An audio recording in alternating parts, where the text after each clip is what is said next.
Magandang hapon po, Nay. Ano pong pangalan nyo?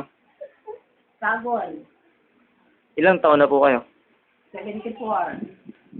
Sa edad nyo po ngayon, ano-ano po yung mga pinagkaabalaan nyo ngayon? Wala. Ano po yung naging trabaho nyo po dati? Bahay. Yung asawa nyo po nagtatrabaho dati.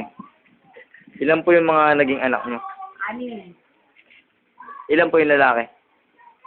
4. Nagtapos po silang lahat? High school lang. Si Mila ang nakatapos. Babae po yung nagtapos. Oo.